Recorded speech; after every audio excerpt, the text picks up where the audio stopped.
Hello. Good morning, good afternoon, good evening, wherever you are in the world. Welcome to Guerilla Cricket South Africa on One World Sports Radio. I am joined by our two Ravis, our two main Ravis, Ravi Nair and Ravi Reddy.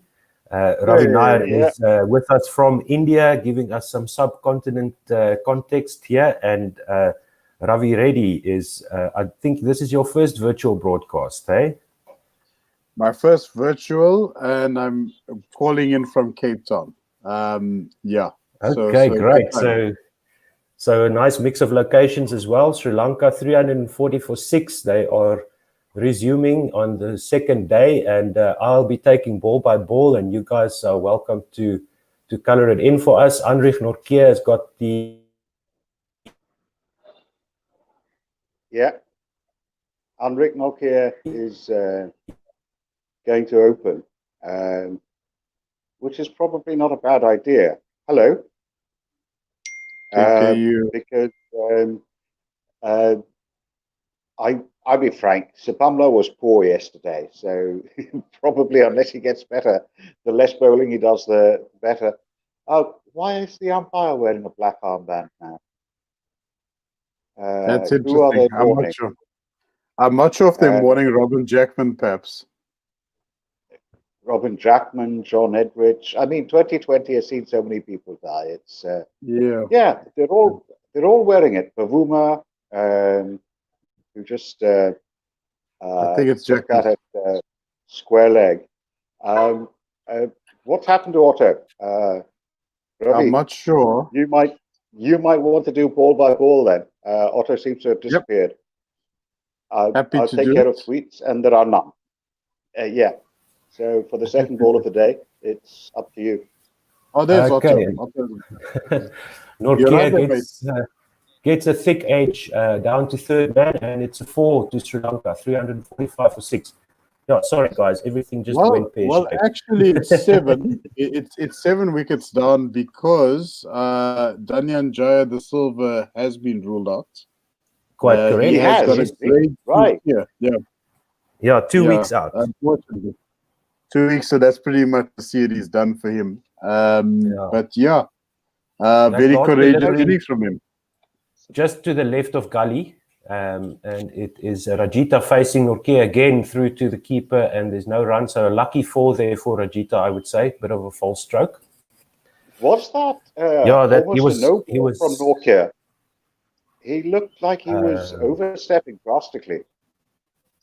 Yeah, it apparently takes them a few minutes to call these no balls, these third umpires here at Centurion, so we'll see. Looks okay. Yeah. We had some situations, we had some situations yesterday where we waited a few minutes for the no ball to be called. Norkeer is in again, 4 slips to Rajita, and this one angling in at the stumps. Didn't know much about that. I think it got an inside edge, and there's no run. 345 for 6, and 4 balls have been bowled in the 86th over. And they've got basically we're in for the Sri Lankan tail, and they'll be lucky to get to 400 if South Africa bowls well. Well, yeah, I think it's a good probability they'll get there. These guys played a swashbuckling innings to date. I think they're going to continue in the same fashion in the first session at least. We will definitely see South Africa bat today.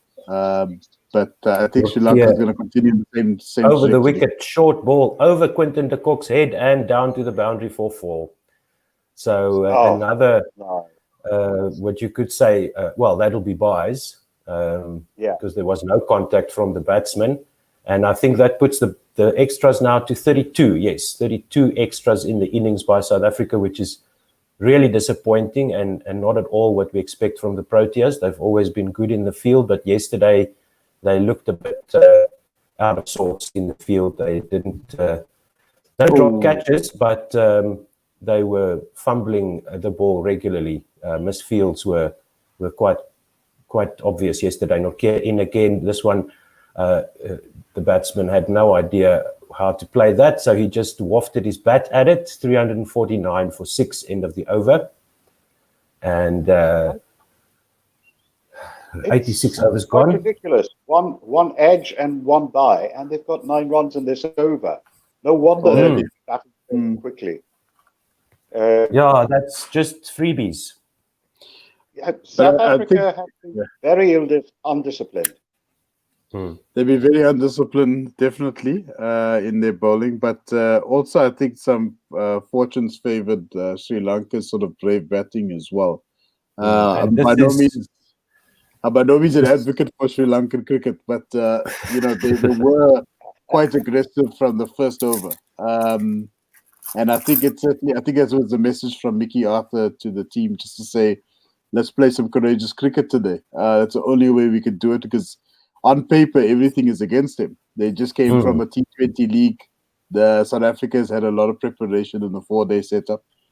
And Sri Lanka has only really played white ball cricket. So that's what they've decided to do. Let's stick with our strengths. Yeah, exactly. Yesterday, I now from the Enops River end. He's over the wicket onto the stumps, flicked away by Shanaka and fielded at mid-on. And they go through for a single, 351 now for 6. No, they took 2 there. And they just showed us a graphic here. This is the highest total by Sri Lanka in South Africa. The previous high was 342, also here in Centurion.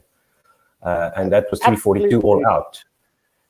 Absolutely ridiculous that Sri Lanka, as I said yesterday, they were playing it like it was an ODI. And it's worked for them. It's absolutely worked for them. Ngidi again, this one is left alone by Shanaka and through to the keeper, no run. I would be surprised if they don't make it past 400 today, to be honest with you. If South Africa can't tidy up their bowling, they will definitely take the 400, I'm sure. They were talking a lot in the build-up to the game this morning about the discipline and the execution of the South African bowlers, and everybody agreeing that they would have had some hard words in the dressing room, and they need to get consistency. They've shown their ability here and there. Ngidi in again on off stump and straightening beautifully by Ngidi there. Shanaka shakes his head in agreement. 351 for 6. It's fair thought for Vian Mulder. I thought he bowled exceptionally well considering the circumstances. He was by far the best, the best South African bowler yesterday. He was supposed to be their 5th bowler. He was the all-rounder. And he became South Africa's main bowler. That's right. Josie Oak at Woy Woy Pond says at Guerilla SA, I think Paul Freeman's rant about Sri Lanka not knowing how to bat a test innings yesterday appears to be unfounded. And this one is a hook shot over over fine leg for 6. So 357 now for 6. And great shot there by Shanaka. He got on top of that short delivery from Ngidi on the leg stump line and just helped it as it was going down leg side. Just helped it over the head. I think we've got to field a place at fine leg. Let's just see. But he could only watch the ball sail over his head for maximum. That was a beautiful hook. I think the most disappointed person is Maria Erasmus having to signal the 6. But and Heinrich Norkia has to climb up into the stands to go and fetch the ball. So we don't have the guys with the nets and the those catching nets that they had for that 3T20 game. One of the biggest drawbacks, I would say, of not having crowds in is that now the players have to go into the stands to fetch the ball themselves, which I think might have them think a bit more about their bowling execution. I would say so. Yeah. Oh, look, wow, he had to go quite a distance. Goodness. Yeah, and Ngidi in again into the ribs of Shanaka and just out to point for no run. 357 now for 6. I think Andrik had to go as far as the castle corner for that ball. They've still got the net in front of the pool, so at least that is out of the equation, unless the Sri Lankans get a nice chip shot going there over the net. But the way Norkia was walking down those steps, he looked more scared of an injury from walking up and down than from on the field itself. Yeah, he had to climb over the ropes that hold down the advertising banner there. So not ideal. I just saw a clip Ngidi of a dejected Mark Boucher. outside off out to extra cover, no run. No, they take a single. What was 358 for 6. What must Mark Boucher be thinking right now? He must be ticking, eh? He must be so mad. I mean, he's a perfectionist. He's apparently he's quite an abrasive person. So, okay, so we've got the weather report here. Humidity 65%, max temperature 24 degrees. I think they'll go past that today, partly cloudy. And they might get a quick thunder shower this afternoon. Yeah. Carla will check the weather for us. She's also into the weather predictions. 358 for 6, and Nortje in to Rajita, who flicks this off his pads down to deep mid wicket, and the ball is collected. They go through for 2. It looks like maybe just a single. Let's see, 360 for 6. What do you think of what Mark Boucher is thinking right now? I'd love a penny for your thoughts. I'm thinking he's probably thinking, I wish I had a captain with 2 brain cells out there, and I wish I had a third. Let's be honest. Shots fired. Yeah, they took a single there to put Shanaka on strike. So he's going to face the next ball from Nortje now. Outside off stump, left alone, no run. Yeah. Quinton de Kock is a great player, but he's not one of the game's great thinkers, is he? Unfortunately. And I doubt if Mark Boucher is either. These are just men who've been put in place because of seniority. The senior player, after Faf du Plessis gave up, okay, who's the senior player? Let's give it to him. So Quinton de Kock got it. Well, he's a reluctant captain as well. He said so himself. So he had to be convinced to take on the role because that's it. Nortje in again over the wicket, outside off stump, defended to mid-off, and there's no run. So they've still got the 4 slips in. Mid-off is standing in line with the non-strikers crease. But that's an interesting point, though. It's a very good point because Impo, I think, said it quite well. He felt that the cricket South Africa selectors and administration were kicking the can down the road when considering a captaincy choice for the series. It seems to be the case, but can we really say it's Quinton de Kock's fault already? I mean, is it a case of captaincy not coming to the party, or is it more? Nortje to Shanaka, defended outside off, no run. Carry on. No, you're absolutely right, Ravi. It's not Quinton de Kock's fault. He's been placed in the captaincy position. But with his bowlers being undisciplined, there's probably nothing he can do. Not being Quinny. Faf du Plessis would have done a better job of managing these guys. Yeah, we saw Faf stand doing most of the talking. Nortje outside off stump defended to extra cover for no run. But he's also stuck behind the stumps there. So there's the bowling unit really need to take control where somebody needs to walk up to the guys and say, you're not executing properly. But with Nortje and Ngidi versus Sipamla and Mulder, Vian Mulder isn't go and walk up to Lungi and Ngidi and give him bowling tips. Sure. He should, but he probably won't. But that's exactly the problem I have with the team, because I know that again outside off stump, and this one again through the gap between gully and the slips. And this time they are going to get the ball stopped before the boundary, and they will take 2 runs. 363 for 6. No, that was 3 runs. 363 for 6, and Shanaka will be on strike for the start of the next over. So I think the challenge that we had with Sipamla being selected isn't the fact that he isn't capable of doing the job. I think the fact that he took quite a hammering in the T20 against England might have hindered his confidence significantly. He just came back from injury. So I do question the selectors on that motive to bring him on. Of course, we know Sipamla's exploits in the first class setup last season. and that justified a rightful call, a fair point. And he got better as the day wore on. Hey, at the end of yesterday, he was looking dangerous, and he took his first wicket as well with some excellent spells there at the end. Yeah, his last spell was his best before they took the new ball. So hopefully he can build on that today. Yeah. You can't say that Sipamla doesn't have the talent. He's worthy of his place, but yes, he just had a bad day yesterday, and brought the whole team down with him. Ngidi in on the stumps of Shanaka, who defends this out to mid-wicket, and they should take 2 to keep the strike for Shanaka. No, they're going to give Rajita a chance now again. He's on 11. Shanaka is on 40. But even historically, our most successful bowlers have had bad days. I mean, Dale Steyn certainly had a number of bad days. Makai Ntini's had a number of bad days. Sean Pollock has had a number of bad days. I think it's just about getting these guys time to mature, to get exposure to playing as much international cricket as possible. Ngidi over the wicket, outside off stump, beats the outside edge of Rajita, and there's no run. Definitely. And it seems to be confirmed that the black armbands are for Robin Jackman. So there we go.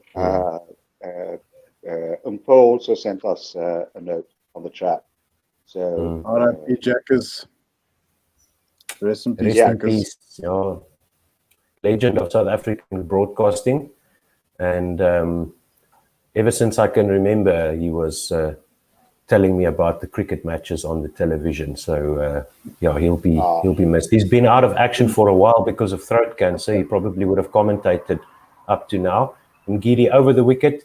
Rajita flashes at this one, beats the outside edge, unfortunately, and goes to Quinton for no run. Yeah, who are your commentators that you grew up with, Ravi? That you are quite fond of? Funnily enough, the commentators I grew up with, you guys aren't old enough to remember them. It was on radio in Bombay in the 1970s. So it was people like former Test player Polly Umrigar and others who were commentating. And half the time the commentary was in Hindi because they had only one channel. So they would do half an hour in English and then half an hour in Hindi and then half an hour in English again. So Ngidi over the wicket. Rajita gets his bat on this out to extra cover, and there's no run. They've got 4 slips and gully. So I think if they remove some slips today, they should move maybe second and third slip and keep that 4th slip there, maybe a second gully, because we saw a lot of the edges going through the gap between gully and slips. Otto, you might want to refresh your browser again. You're breaking up a bit. Okay. Let me do that. I'll be back shortly. Yeah, Ravi Reddy can take on the ball by ball. Sure thing.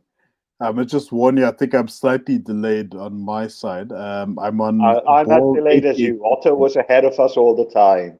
He was commentating on a ball before I saw the ball. So I'm on the 4th delivery of the 89th over. To be precise, I think Otto must be by the 89th over, the 90th over, for what I'm guessing. No, it's still 88.5. Okay, it was outside off stump and again left alone or missed by Rajita straight through to the cock. That was the 5th ball of the 89th over. Thank you, guys. The scoring has slowed down. At least. Yeah, well, they're going at 7 and over, outside off stump, and forward defense by Rajita misses it completely through to the keeper, no run. How am I sounding now? Oh, Ngidi is bowling a really good off stump line. He just needs to get it fractionally a little more, and he'd probably get the edge. Because Rajita doesn't look as though he knows what he's doing, really. Yeah, he's going to go for a slug. You're absolutely right. They need that consistency. Yeah, and Ngidi's got it. He's making it happen. Thank goodness. Someone's got to make it happen. For goodness sake. See, South Africa's problem, I think, is that they don't actually, apart from Keshav Maharaj, have a senior bowler. The senior most is Ngidi. and Keshav Maharaj. Nokia is relatively new. Sipamla is relatively new. Ulta is relatively new. Screen past fourth, slipped down to the boundary for 4. So another edge going past the outside of that slip cordon. Marker tried to drive his right, but couldn't get a hand to it. 368 for 6. It's not as though Nokia is bowling badly, but the Sri Lankan edges are lucky, let's be honest. Yeah. Fortune favors the brave.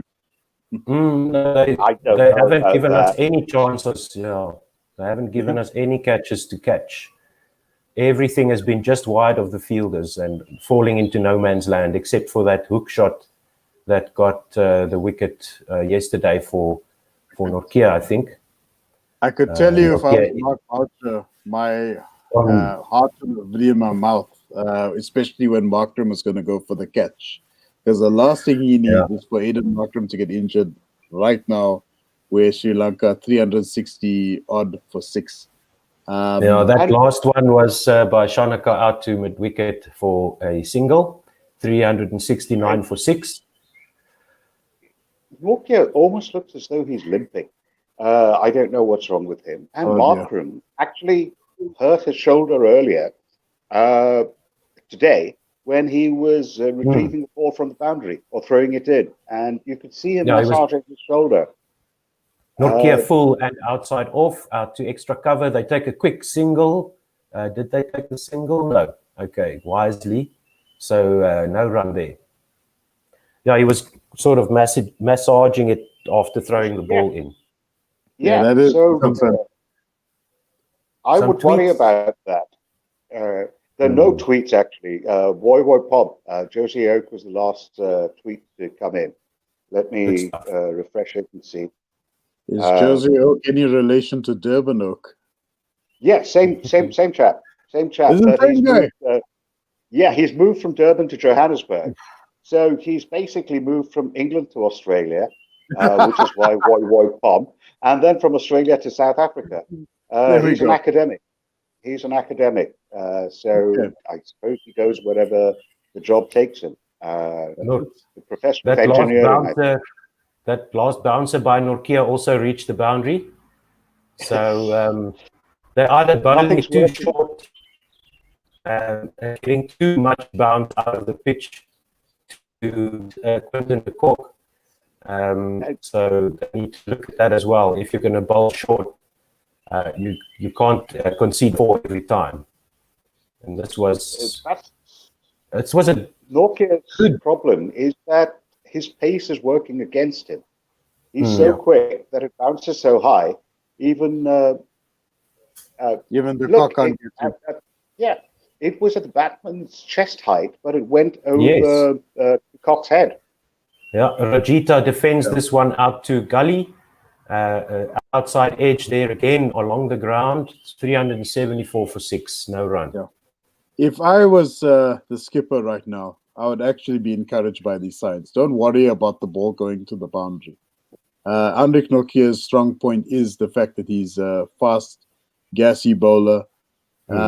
He's seaming in. I mean, he was going at about 151 there with that last delivery. So I think it's absolutely encouraging signs right now. If I was Quinton de Kock or Faf du Plessis for the matter, have a chat with Nokia.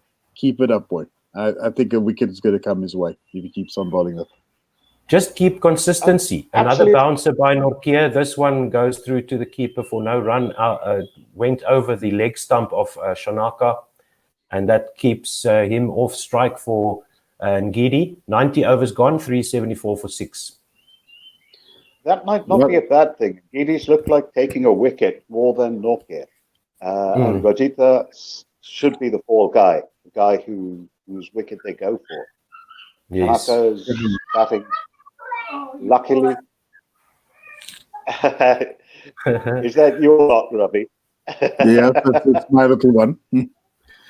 54-run partnership now of 81 balls. Keep an eye on her. She's obviously in custody. Another good partnership by Sri Lanka. Definitely. And Ravi, this one defended. By Rajita, no run.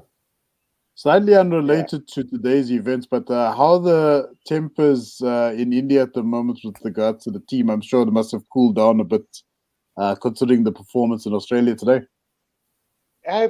In fact, I haven't followed the match this morning, but the fact is that 36 for 9 that they got in the last test was an anomaly. It was ridiculous, and Virat Kohli will be feeling horrible about it.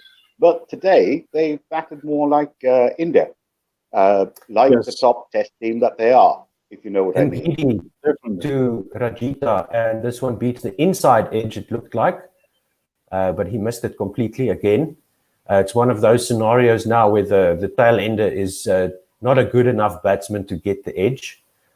Angling in, it beat the outside edge, straightened a little bit, no run. Yeah, I think they must be encouraged by this. Really, they should. I think they should keep firing away. Don't worry about the score. Just get the wicket. Yeah, and I was also pleased to see the recovery from India because it's always nice to see Australia get hammered. Let's see if India can do it. And Gidi outside off stump, edged and to the second slip. Did that carry to slip from Ngidi's reaction? It looked like it did. Faf du Plessis is standing at second slip and Gidi is frowning. He's got his shoulders down. Yeah. Let's see if this carried. Great delivery. Outside edge, and it just bounced short of Faf du Plessis. So not a chance there. But yeah, encouraging signs for India and for South Africa's bowlers this morning. Ngidi should be just a little straighter, I think. He's bowling fifth stump rather than fourth stump line. And while he might get the occasional edge, he'd get a lot more edges, I think, if he kept it slightly straighter. Yeah, this one is left on the line by Radita, way outside off stump, no run. 374 for 6. But this wicket is so unpredictable because on Nortje's end, the ball's just taking off. And in Ngidi's end, it's like, lowering a bit. I'm not sure what he was up to. They were saying that the pitch does have some divots and some marks in there. So Sean Pollock was saying that if they can just keep the line and length in the same area, they should get rewards. And Ngidi over the wicket to Rajita. This one jags in back at him, hits him high on the bat. He lets go of its bat with his lower hand, right-handed batsman. There's no run. So Shanaka is on 45 and Rajita is now on 12, 374 for 6 and 1 ball to go in the 91st over. Let's see where this ball hit him. Yeah, very high on the bat. Rajita is definitely the guy that has to go. He's not looking like a top test batsman. Confident. No, he's just frustrating us now. He needs to go. Ngidi looks very frustrated right now. He looks furious right now. And that's over the wicket, last ball of the over, defended out to gully and no run. Woy Pom, Josie Oak has been on to us again. He says, has Otto been banished to the garage? It looks like it. No, Josie, Woy Pom, he's not been banished to the garage. He's actually in the porch, as we discussed earlier. Before the start of the commentary. Is there a popcorn machine behind you, Otto? A popcorn machine there. Yeah. No, that's actually what used to be a DJ booth. It's now like a. Otto, I got excited for a second. That's where we keep the wine. Oh, okay. Yeah, it's not popcorn then. And Woy Pom also says that he's old enough to remember Robin Jackman playing his 4 test matches, came off a long run-up and bowled medium pace. Yeah, that's true. That is true. He was an international cricketer as well. Interesting story about Robin Jackman. I believe he was refused entry into the port of Guyana, largely because of his involvement with Rhodesia and South African cricket at the time. And as a result, that test match that was scheduled for Guyana was suspended. So Robin Jackman certainly made headlines for many reasons outside the game of cricket. One would say. Nortje now around the wicket to Shanaka, who defends this down to gully for no run. So we're going to see some bodyline bowling again from Nortje like we saw yesterday, and that was quite a little bit more effective than what they had been trying up to that point when he started doing this, going around the wicket to the right-hander. So they've got one slip and a gully and a leg slip or a leg gully, and then the short fine leg. So he comes in again, and this one is swiped across the line by Shanaka. Pull shot. Is he going to get there? Yes, it looks like it's a 6, signaled by Adrian Holstock. So Shanaka is not afraid of the short stuff here that's coming in at his left ear as he's facing Nortje. That's his 50. Well played 50, 380 for 6.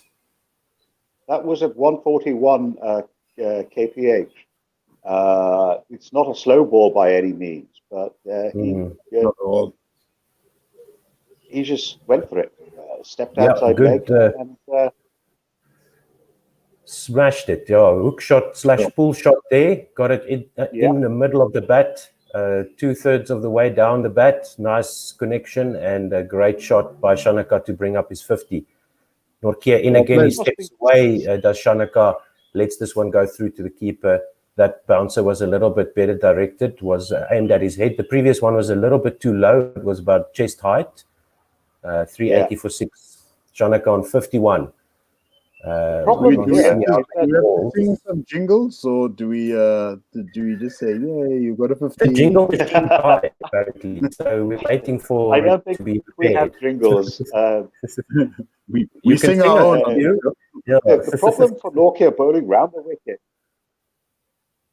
is that the problem for Nortje bowling round the wicket is that he rules out leg before wicket as a mode of dismissal. And this one steps away. Shanaka steps away, way past his leg stump, and just flashes this with a cut shot it's another over 6. third man for another 6. So 44 fours and 5 6s now for Sri Lanka. This one was on the line of middle stump. Shanaka just danced backwards, played a nice upward cut shot, and got the ball over the boundary. Centurion Park is quite a small ground. It's very tough to defend on this ground, and it used to be the last few test matches I remember, like the last 5-6 years, haven't been like really big scores, but it used to be a really high scoring venue. Nortje is around the wicket again to Shanaka, steps away again, and they've got a backstop now behind Quinton de Kock, who fields this stops it from going to the boundary. So they're definitely setting a field to the short pitch stuff, but Shanaka is managing to beat the fielders by getting it over their heads. 1 ball to go in the 92nd over, 387 for 6. I think he's going to be playing one way from now, guys. He's not going to play conservative innings from here. That's a certainty. He's going to go and try and find the boundary.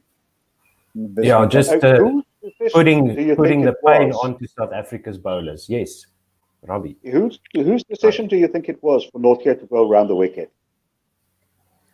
Was it Nortje himself, or did Quinton de Kock suggest it to him? I actually don't understand the logic behind bowling around. And he's worn that one, Nortje, around the wicket, and looks like it hit him on the arm, on his left arm, his leading arm as a right-handed batsman. That's the end of the over. No run. Shanaka is on 58, Rajita on 12, 92 overs gone, 387 for 6. Can you guys check for me how many balls did Shanaka face for his 50? 72. It's 72, and Rajita's faced 47 for his 12. Well, it was 70 excluding the boundary. Yeah. Okay. No, that was when he reached his 50. Yes. Okay. Correct. Yeah. Okay, great stuff. Thank you. So just a reminder to those that have just tuned in, Daniel Jaya de Silva, who scored 70-odd, has been ruled out for the rest of the series. So I think the only positive news for the South African fans right now is we won't see him for the remainder of the series. So that's possibly another 70 runs that we won't be seeing from the Sri Lankan. Well, the rest of his teammates have certainly contributed. They've got 2 low scores of 12, and 16 is the third lowest, and then the rest have all gotten starts. Top of the order there was a bit shaky, but then 85, 79, 49 by Dick Weller, and Shanaka now also passing 58, passing 50. But the big thing for Sri Lanka was the partnerships, because once the Silva retired, they put on another 100-run partnership straight away. So that's been the key for them. Yeah. Anis Mohammed tweets in. We have a tweet from Anis. He says, "Morning, gents and kids in the background. Long time no chat. Time for some negativity. A bit worried that the Proteas have only passed 300 twice in tests since Jan last year, and this batting lineup looks a bit thin." You know what? I think that Sri Lanka could easily have been out for 200. They had luck on their side, and they're batting. Vian Mulder has bowled his first delivery, and that was well directed at the stumps, defended, and there is no run. Well, I wrote down on a piece of paper that the estimated scores, and I projected Sri Lanka to get 290. Now, obviously, they're almost more than 100 off that, so they're just going to keep going. Vian Mulder to Shanaka. Oh, nice one. Cuts off the pitch, bounces off the pitch, spits off the pitch, you could say. And Shanaka defends that down into the wicket for no run. If you can call that a defense, he just put the bat there and it all juggled around and came off front. But pinballed around his bat and body and pads and went down to the ground. You're right. So Mulder, good start by Mulder. From his first ball, he's looking head and shoulders above the other South African bowlers. Yeah, he comes in again around the wicket. This one wide outside the off stump and collected in front of first slip by Quinton de Kock, no run. Now we see Sean Langeveld having a chat to one of the fielders. He, I suppose, he's our bowling coach or consultant or whatever they call it now. Whatever they call it this week. 387 for 6. What's the new title? And we saw. What would you be thinking if you were Dean Elgar and Aiden Markram right now? Next ball, Vian Mulder on the stumps, defended or just played out 2 mid on, no run. That question is directed at your namesake, Mr. Reddy. No. I have no idea what Markram and Elgar will be thinking. They're just thinking, "Oh shit, we've got to cope with this, and we're going to be the first guys on." And the Sri Lankan bowlers would have learned from this as well. Vian Mulder comes in again over the wicket, 2 slips in, outside off stump, beats the outside edge of Shanaka, no run through to Quinton. I can tell you, the Sri Lankan camp, they are thinking to themselves, it's either going to be a draw, it's going to be a win in our favor. Right now, as things stand, this is South Africa's game to lose. Yes, this is Sri Lanka's game to lose. Sorry, Sri Lanka's. Sorry, that's right. Sorry, Sri Lanka's game to lose. They've definitely battered us out of the win situation, I think.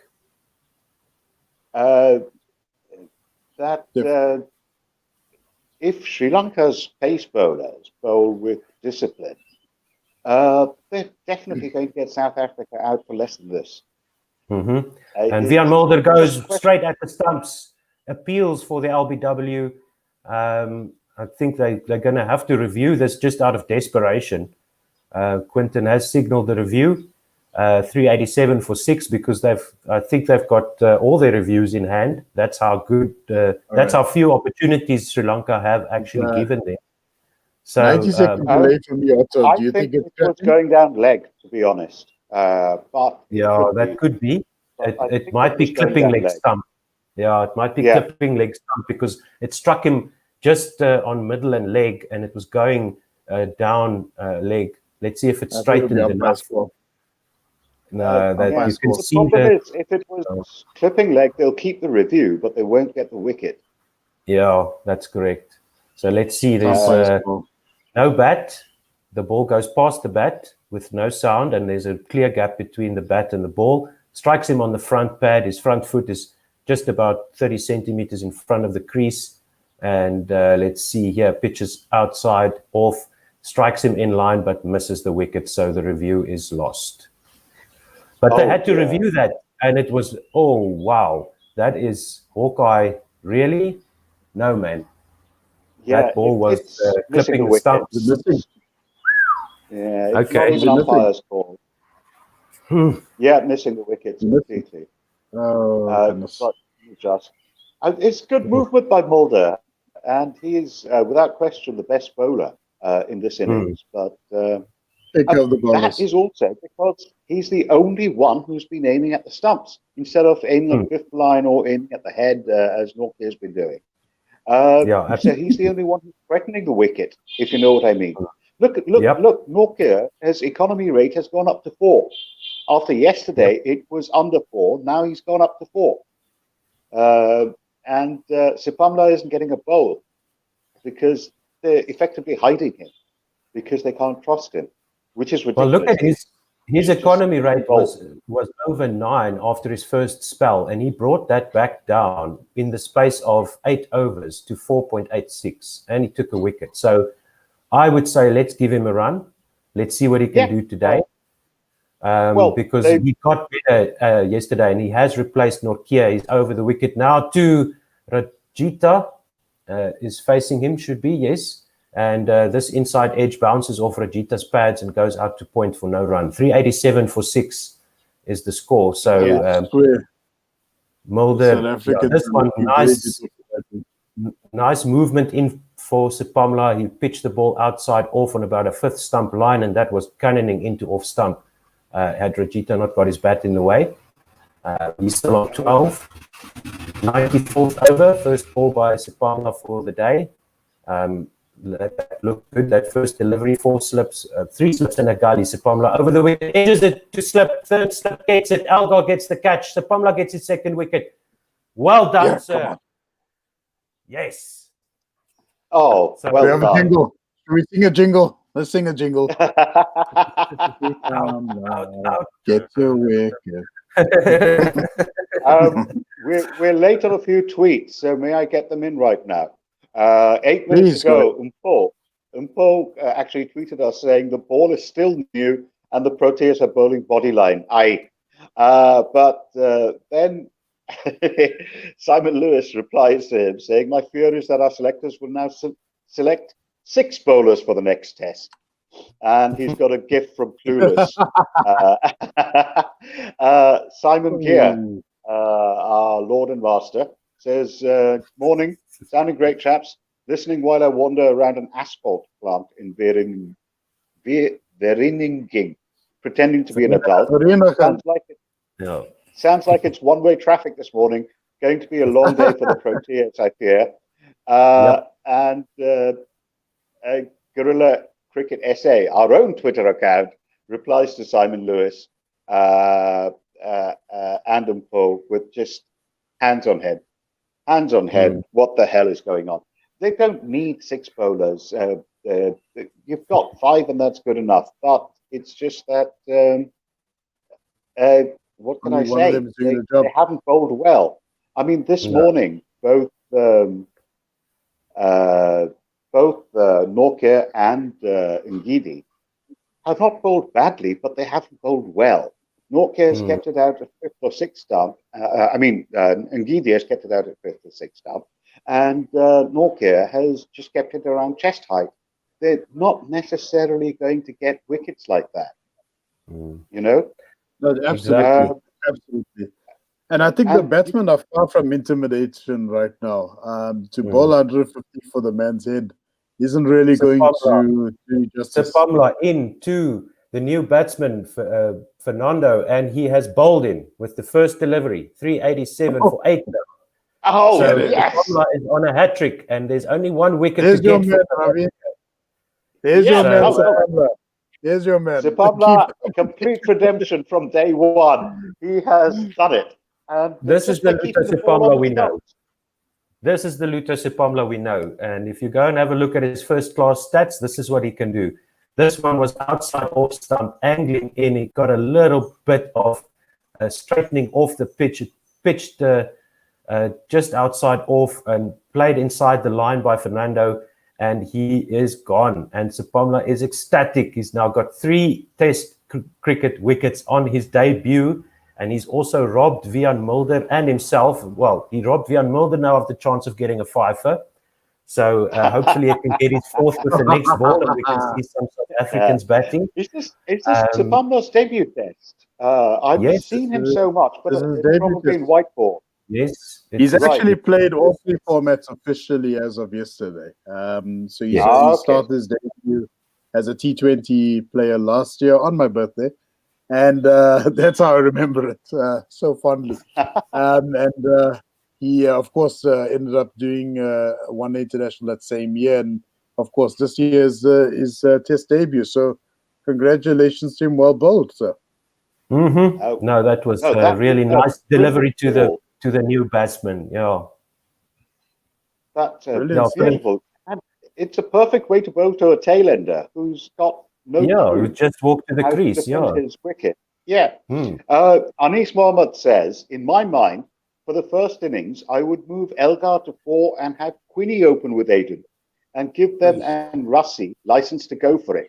Sipamla now into the left-hander, full and straight on the stumps, no run, and that's his hat-trick gone, but maybe 3 wickets in 4. So, sorry, Mr. Nair, carry on.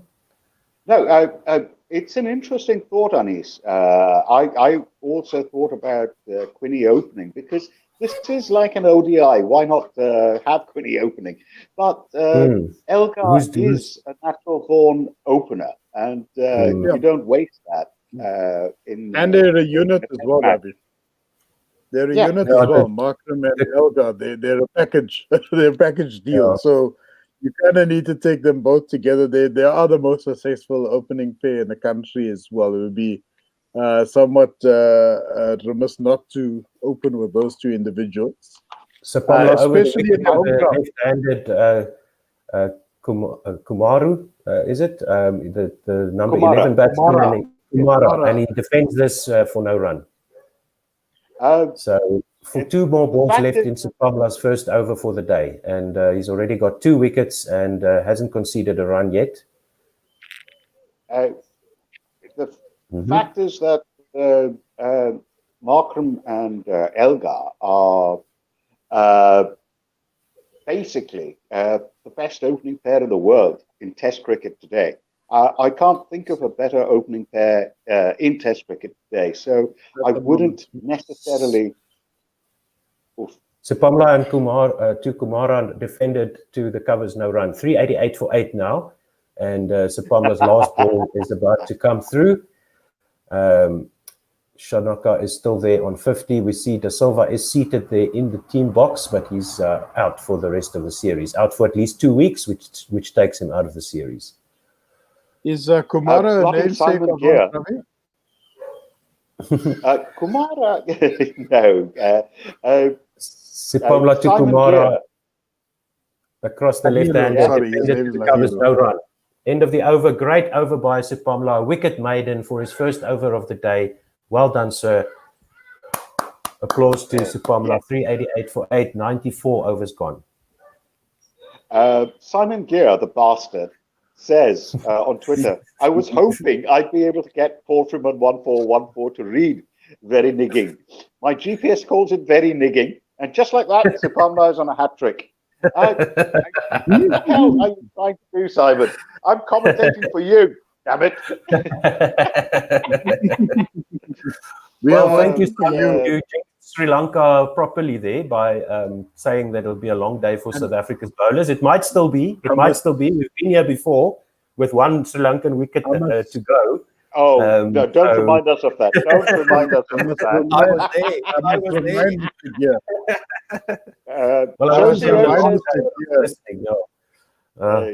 I must remind Mr. Gear that Vian Mulder over the wicket and outside off stump, wild swipe by Shanaka, no run. This is tail ender batting. This is pure tail end of batting. They're now just going for whatever they can get. Yeah, and absolutely. Good on them. And Bjorn Mulder and Sapamla should just bowl on the stumps. They'll get them eventually. But Josie Oak says, I don't think De Silva is coming out to bat. Here's the news that we have, Josie Oak, that Sapamla is that De Silva is out for 2 weeks, actually, with his hip flexor injury. So, no, he's not going to come out to bat. Okay, that last one by Mulder also beat the outside edge to the keeper, no run. So no Graham Smith heroics from the Sri Lankan camp, I'm afraid, guys.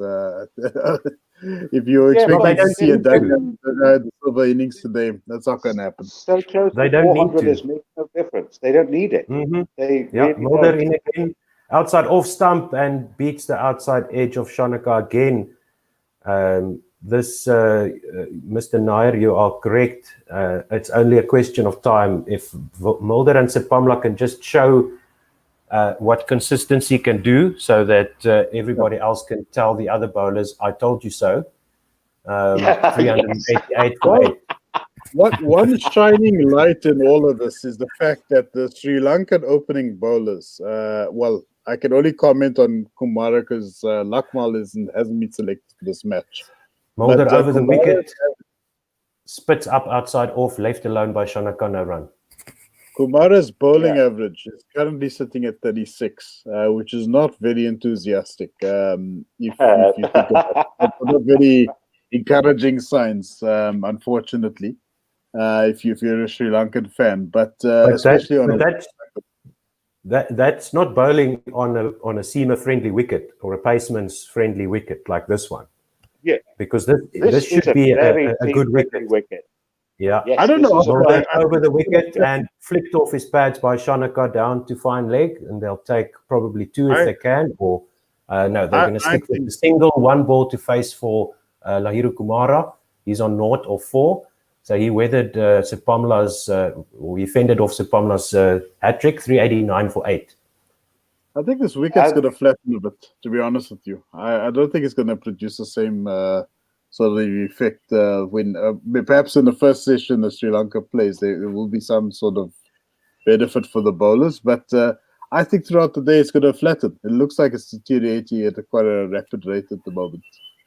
Maybe it could do, but the humidity is quite heavy at the moment, 60% humidity. So we might get some movement off the pitch again. This one by Mulder, he's around the wicket to the left-handed Kumara, down leg side to Quinton, and there's no run.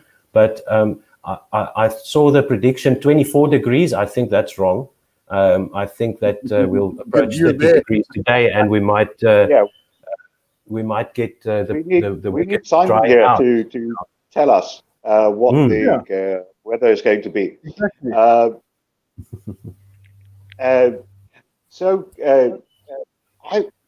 Besides being fascinated by Mulder's hair, because I don't know what he thought he was doing when he got that haircut. I need to take a closer look. I didn't even pay attention to that. At the back of his head, it's like a mushroom growing out of his head and then suddenly chopped flat. Anyway, but maybe I know what he did. I know what happened. He actually cut his own hair. I'm pretty sure he did that. Yes. There we go. COVID-19 times. COVID-19 times. Yeah, that's the COVID-19 style. Yes. Yeah, yes. That's exactly what happened. Corona the barber.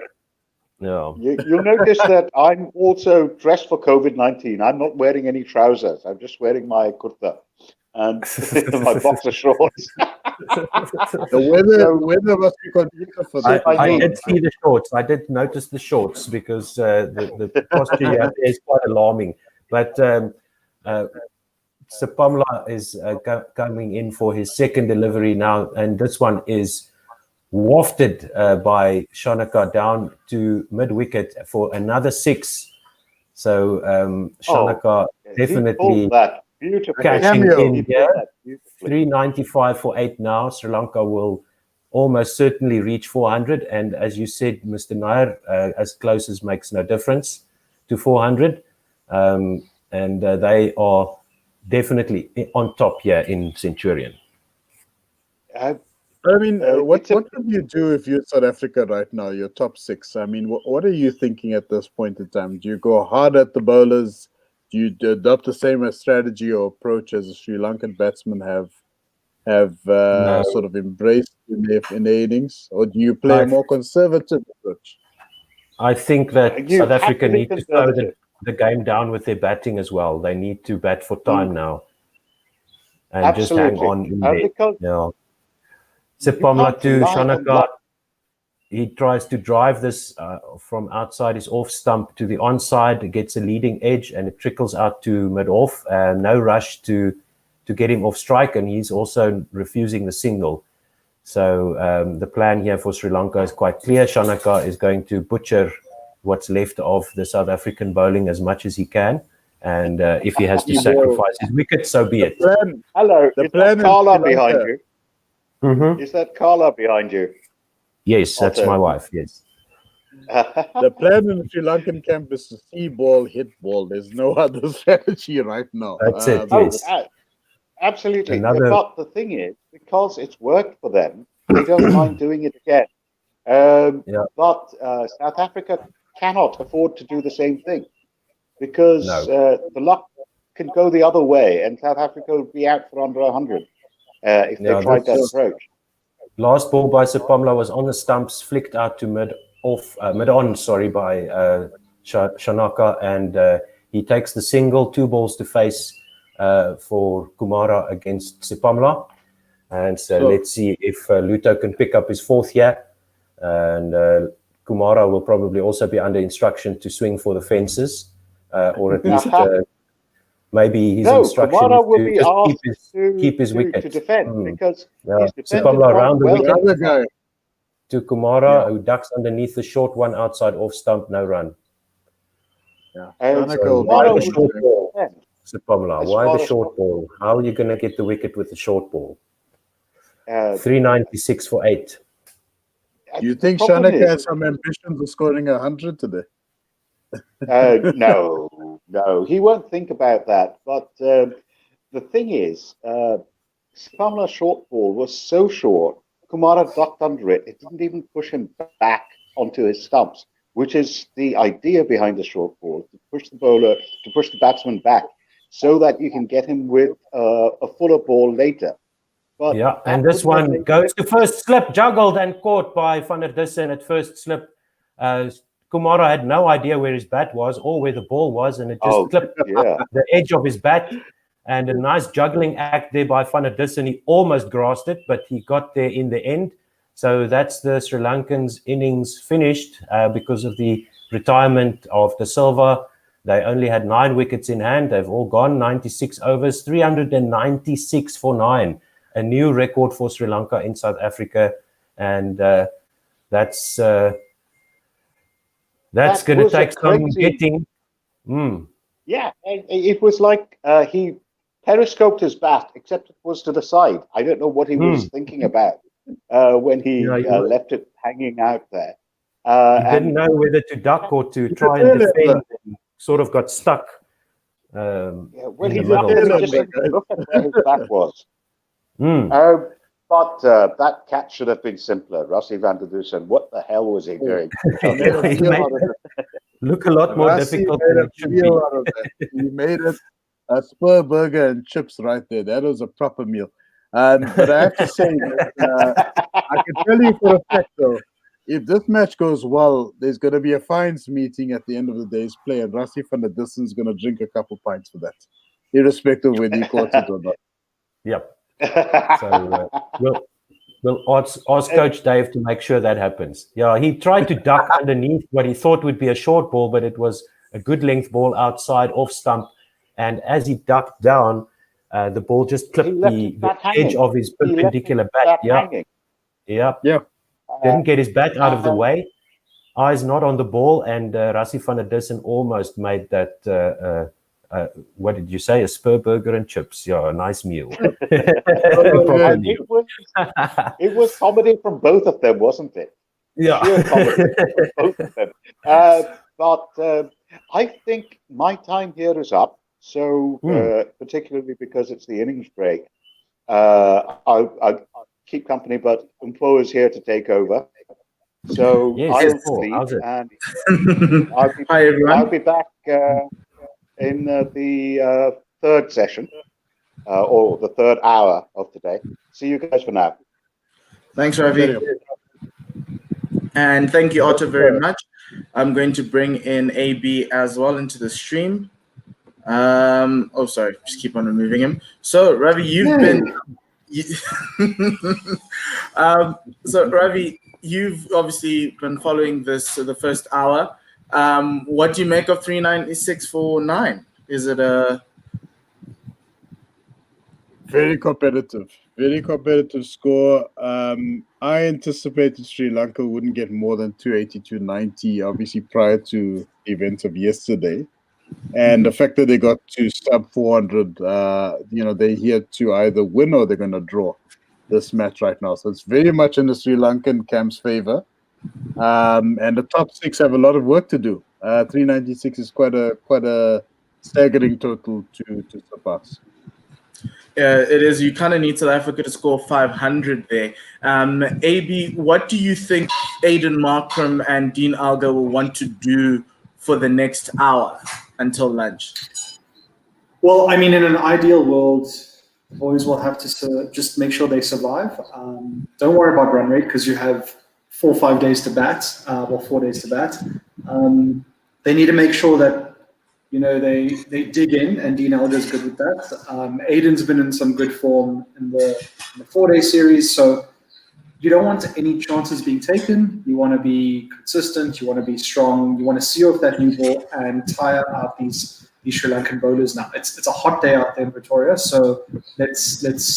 If I was a South African batting coach or whoever, I'd say let's make them tired now. Let's not lose a wicket and let's get their spirits down, because right now Sri Lanka would be overjoyed with their score of basically 400.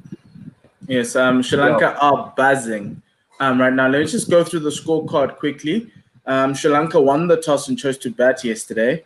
Dimuth Karunaratne was the first one out on 22 of 20, bowled in Gidi. Kusal Pereira was out next up. He was caught Quinton de Kock, bowled Vian Mulder off 16.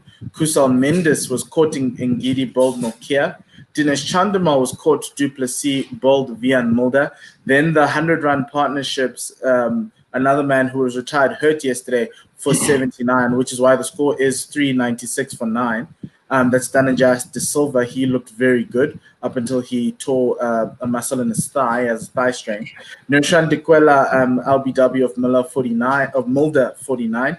Dustin Shanaka was not out on 66. Wanindu Hasaranga, who's the leg spinning all-rounder, only got 18 runs before he was bowled by Sapamla. Kasun Rajita was caught Alga, bowled Sapamla this morning for 12. Beautiful ball from Sapamla, who followed it up with a Vishwa Fernando a wicket as well, a duck. And then finally, Luto Sapamla taking his 4th wicket, caught Raisi van der Dissen of Lahuru Kumara. The bowling, 1 for 61 was Lungi Ngiti off his 19. Luto Sapamla 4 for 76 off of 16. He started badly yesterday, but he pulled it back very nicely. Anuf Nokia 1 for 88 off his 22. Vian Mulder 3 for 69. And Keshav Maharaj 0 for 74. Gents, what do you make of the bowling? What do you think their plans were? Because large parts of yesterday, there weren't any plans to speak of. I could go first. I've seen a tweet here from a gentleman by the name of Umpo Moreki. Where are the Luto haters right now? Absolutely. I know. Where are they? We're looking for you. Yeah. We're looking for you. If you've seen any, they were very vocal yesterday. Very vocal. Yeah, they are.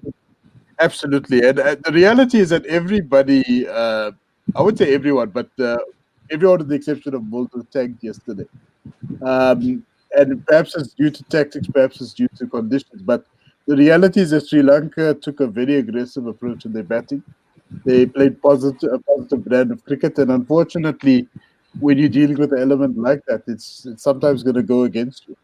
I didn't see one Sri Lankan batsman sort of stagger or was hesitant to play any of the shots, other than this morning session, So to be honest with you, I think it's got to do with the fact that yes, the guys are playing an exciting brand of cricket, the Sri Lanka team, I should say, and they had some fortune favoring them as well. Some of the edges were either short or there were a lot of byes given to them as well.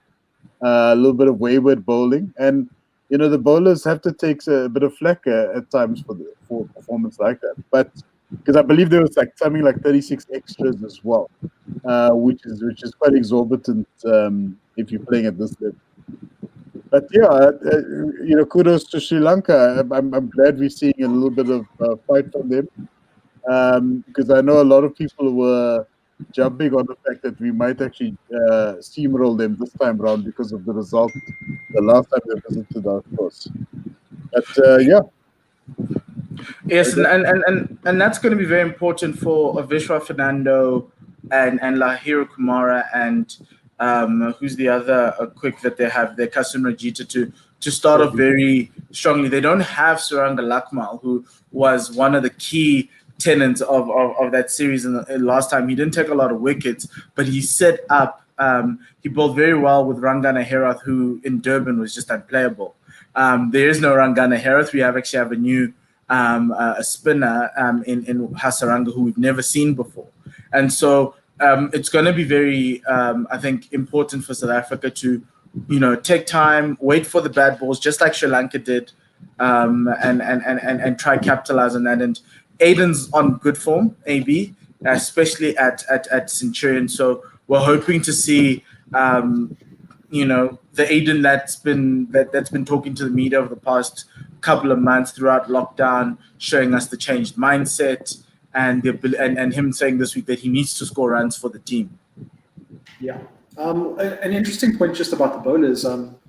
7 wickets were taken by the 2 most inexperienced or the 2 youngest bowlers in our lineup, which is actually quite interesting. If I were Lungi and Gideon and Rick here, I'd just be thinking, why didn't I get the 3 or the 4th?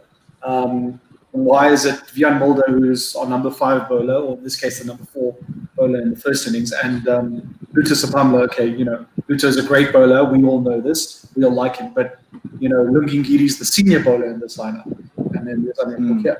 Very, very nice to see the young kids firing. But now the pressure's on the batsman, and this batting lineup has not performed in the last 2 years, barring the Dina Alga fight back that we saw in the year we saw, I think it was 2018. And he had a fantastic year then. So let's go through some tweets as the teams are out on the field. I know Ravi's a ball behind the live feed. And AB, are you? Yeah, I'm on DSTV now. Yeah. Okay, you're on. Unless you're watching JP Dumini play KFC mini cricket right now, that's what I'm seeing. We're not watching. We're seeing Aiden Markram's scorecard coming up as the game's about to, the innings is about to get underway. So I've got the day by day thing at the bottom. JP is playing well, by the way, in KFC. Yeah. Okay. Okay, that's fine. Now I see Aiden. What's this? Now I see Aiden. Okay, that's fine. Then, Ravi, can you see the field? That's interesting. I can see the field, and I can see some players on the field. Okay, so then, I'm gonna go on now on DSTV now because I can see all the games are on. But while we go through Simon sent us some tweets for us to read out. I will do that now as I need to bring it down. Vishwa Fernando is getting ready to bowl the first ball of the innings. Simon says, I disagree with Ozmaster's assessment that this game has gone as a potential win. If the Predators can get 300 plus in 3 sessions, then that provides time to bowl Sri Lanka out. As Vishwa Fernando bowls his first ball of the Sri Lankan innings, full out, just outside off stump in the block hole, and Dean Alga plays it out, no run. It's a good ball to start off with. I mean, that's exactly where Dean Alga didn't want that first ball to be. He didn't want to have to play at his stumps. It would have been nice for him to let it go. But yeah, I mean, it's always nice to see a left-handed fast bowler in any form of cricket. Not when you're a Proteas fan, but... can I ask one of you to watch the notifications on Guerilla SA? This one played out to the leg side, no run. Nice little line on off stump. Yeah, just check all the tweets. I think Simon's been tweeting, asking us just to... Okay. Yeah. So I can share something that this came through right now. So Simon Lewis, I really hate these quota bowlers who are ruining our cricket. Luther, Luther. Obviously, there's a hint of sarcasm there, which Amanpreet Singh did not pick up at all. I agree. Luther is such a school-level bowler. Ngidi is like a right arm off break. Third ball in from Vishwa Fernando. It's a shorter ball played out to the offside for no run there. You can finish that tweet. Sorry, so Amanpreet Singh, in response to Simon, indicated that he agrees Luther is such a school-level bowler. Ngidi is like a right arm off break, and Miguel Pretorius and Glenn Steerman need to be in instead of these clowns. I think he misread the level of sarcasm from Simon's tweet clearly. So at the Henox River end with 3 slips, a gully, and a fielder point, a nice little ball just outside the off stump. They're driven out to the fielder point, no run. So I think we've just found our first Luther hater. I'm willing to invite all Luther haters to speak on this platform. Yeah, so I think Simon said, do you guys think the ICC has quietly asked South Africa to prepare fairer wickets, or is our bowling that much weaker than 5 years ago? I mean, I think it's just a lack of Test cricket in the last year, and it's also a lot more newer bowlers. Next ball in played out. Next ball in played out to point, no run. With Ravi's assessment of how Sri Lanka just came in and played this game gung-ho. I think hopefully you'll see a better bowling performance from South Africa in the next innings. I think this pitch has something in it for the bowlers. I just felt, and I've always felt this yesterday, that South Africa never bowled to what the pitch was offering them. I think they were inconsistent with their lines and lengths, and they never built up the pressure by just being consistent. Next ball in, gets the edge, and just bounced just in front of the fielder and second slip there. Thank the Lord. End of the first over. With us today. End of the first over. South Africa still not being able to put something on the board. As they trailed by 396. What a beautiful ball from Fernando. There's something beautiful about left arm seamers. And the shape that they get. It's just, they can just be bowling it just straight, but it just feels like they're always into something. But something I've noticed about Dean Alga here, he's taken up a very interesting guard. He's really well onto, I think he's past middle stump, knocking off stump as well. He's not showing the bowler his off stump. This might make him want to play those unnecessarily wide balls. Kasun Rajita is going to be the next one who's going to be coming in. But look, obviously, I think, with his guard, he will, because I think there's a bit of swing in early on that Fernando's getting, and so he's just trying to be able to negate that with his guard. Kasun Rajita in right arm medium fast, right arm over to 3 slips. This one gets the edge of of Aiden Markram's bat, but it trickles out to the fielder at backward point for no run. Important innings here for Aiden. I've got the two biggest members of the Aiden Markram fan club. What are you guys expecting?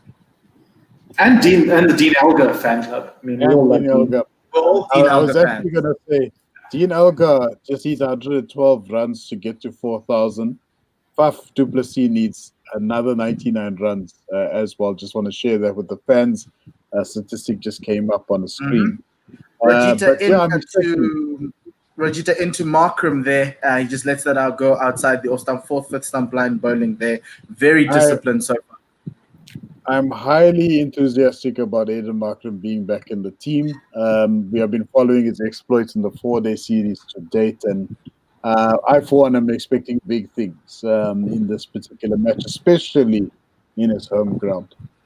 No, that's very true. Aiden is the second highest run scorer in the domestic 4-day series so far this year.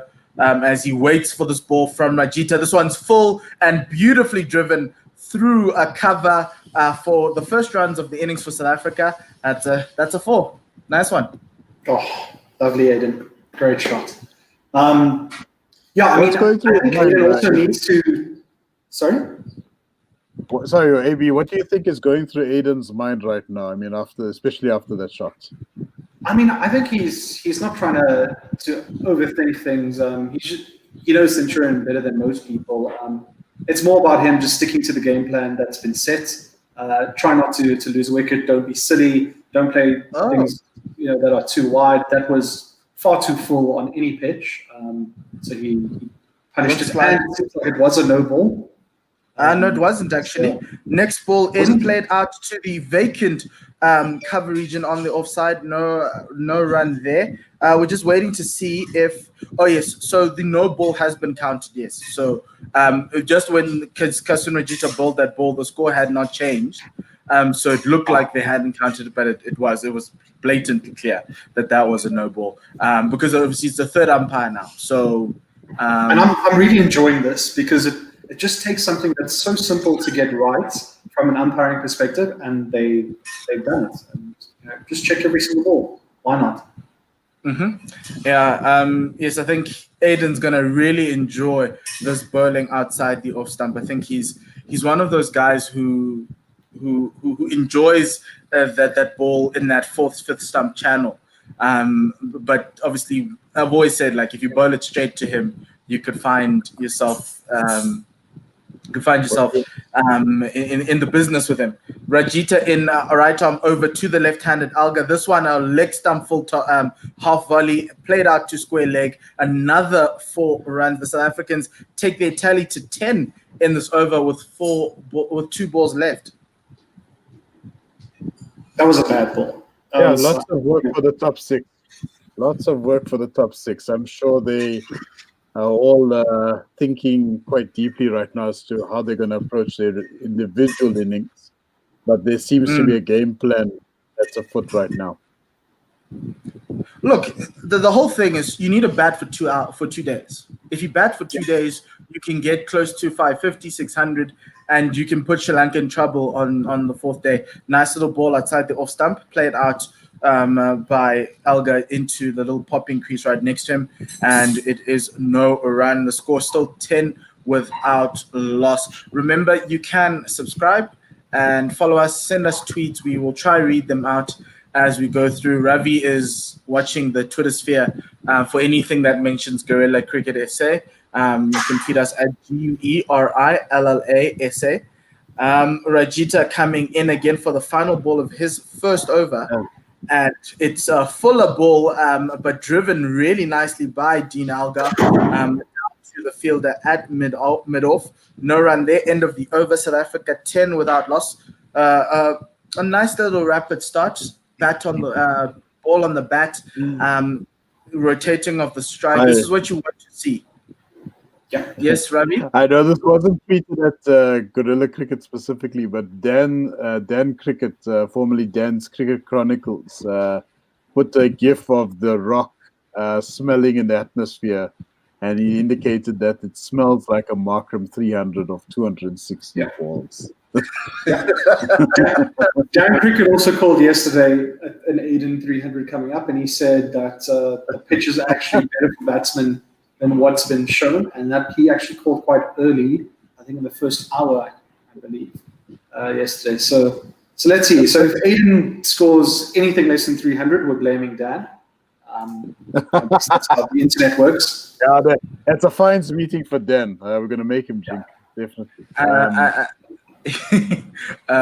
That's true. I don't think Dan needs much. Needs